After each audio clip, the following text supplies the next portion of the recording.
Aujourd'hui, en analyse, poursuivons notre étude des compléments circonstanciels. Les semaines passées, nous avons travaillé les compléments circonstanciels de lieu, de temps, de manière et de cause. Et bien, aujourd'hui, rajoutons des compléments circonstanciels de moyens, de but, de comparaison et de prix et de mesure. Alors, regardons tout de suite quels sont ces différents types de compléments circonstanciels, comment ils vont renseigner, comment ils vont entourer une action d'une manière différente de celle que nous avons vues les semaines passées. Le but. Le but, alors on avait vu la cause la semaine dernière, c'est ce qui me pousse à. Si je saute de joie, c'est la joie qui me fait sauter. Je rougis de honte, c'est la honte qui me fait rougir, etc.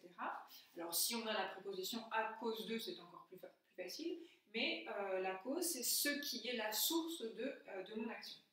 Le but, ce n'est pas la source, c'est ce vers quoi je tends. Pourquoi? Qu'est-ce qui m'a motivé à faire cette action? Par exemple, alors ça c'est ce que vous avez dans la phrase d'exemple, installons-nous pour pêcher.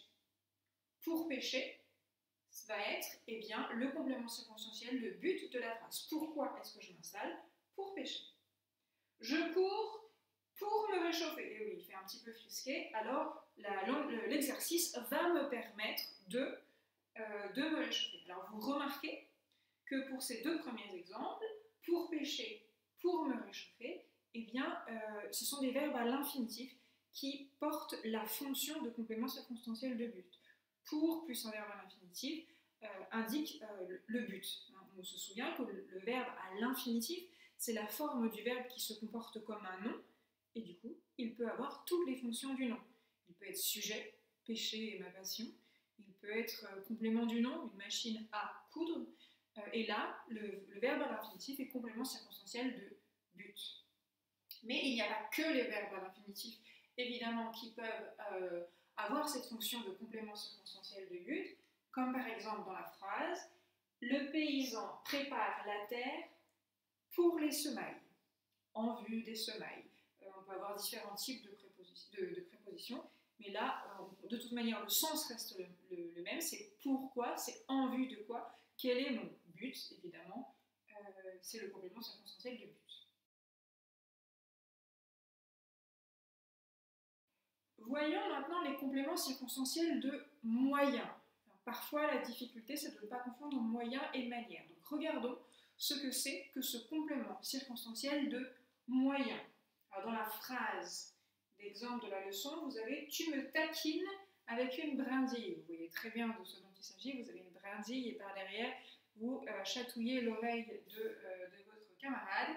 Tu me taquines avec une brindille. Avec quel instrument? De quoi te sers-tu pour me taquiner? Tu me taquines avec une brindille. On ne prend pas des mouches avec du vinaigre. C'est une expression, attraper les mouches avec du vinaigre.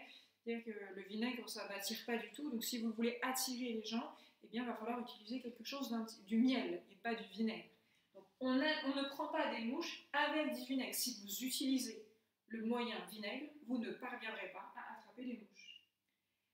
Il découpe une planche avec une scie, avec le moyen d'une scie. D'ailleurs, le complément circonstanciel de moyen parfois peut s'appeler complément circonstanciel d'instrument, c'est-à-dire quel est l'outil que je vais utiliser.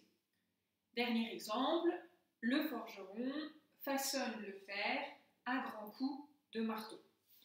Alors, si par exemple vous avez la phrase il travaille avec courage ou il travaille avec ses mains. Donc, il travaille avec courage, ça va être un complément circonstanciel de manière.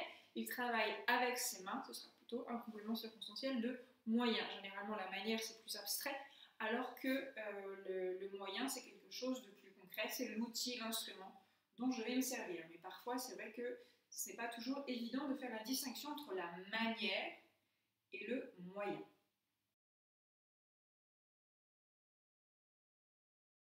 Maintenant, le complément circonstanciel de prix, il y a aussi celui de mesure, je les ai mis ensemble. Ce stylo m'a coûté 15 €. 15 €, évidemment, c'est le complément circonstanciel de prix. Dans la leçon, vous avez « J'ai payé ce livre 5 €. 5 €. complément circonstanciel de prix. Cette table mesure 2 mètres de long, 2 mètres de long, complément circonstanciel de mesure. Là, c'est assez simple à trouver, c'est l'information sur le prix ou sur la mesure d'une chose. La comparaison. Alors, une action qui va être enrichie par une comparaison. Dans la leçon, tu cours comme un lièvre. Comme un lièvre, complément circonstanciel de comparaison. Comme un hippopotame. Une autre image que vous avez dans la tête, du coup, mais ça me donne la comparaison. De quelle manière poursuivre? De quelle manière, précisons, comparer à quelle réalité? L'air devenait vif comme une pastille à l'amande. Ça, c'est une phrase qui vient d'un livre. L'air devenait vif comme une pastille à l'amande. Eh bien, on a la comparaison, c'est que quand vous mangez un bonbon à l'amande, vous avez une sensation de fraîcheur dans la bouche. Eh bien, l'auteur a voulu utiliser cette sensation de fraîcheur pour décrire la sensation de l'air qui l'entoure. Très souvent, pour les compléments circonstanciels de comparaison, vous avez la préposition « comme ». C'est assez facile, du coup, pour repérer la comparaison. Tu chantes comme une casserole, eh bien, comme une casserole va être un complément circonstanciel de comparaison, mais on peut avoir cette même idée de comparaison sans utiliser la préposition comme. Encore une fois, c'est le sens qui va me renseigner sur la circonstance. Il parle en maître. Il parle en maître, c'est-à-dire comme quelqu'un qui maîtrise son sujet. Il ne balbutie pas, il maîtrise tous les détails, toutes les informations. Il parle en maître, il parle comme un maître. En maître, complément circonstanciel de comparaison.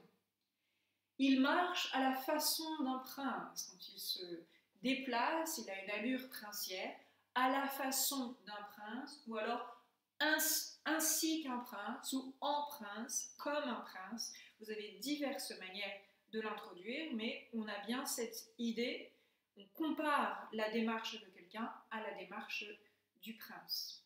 Donc voilà 4 nuances supplémentaires que l'on peut retrouver dans les phrases.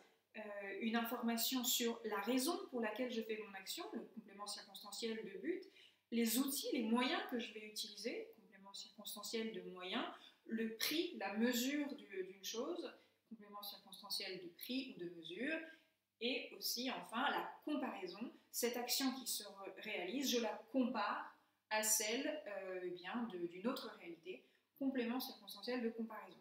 Vous allez avoir quelques phrases à la suite de cette vidéo pour essayer de repérer les compléments circonstanciels que nous venons d'apprendre, et enfin 2 exercices à faire.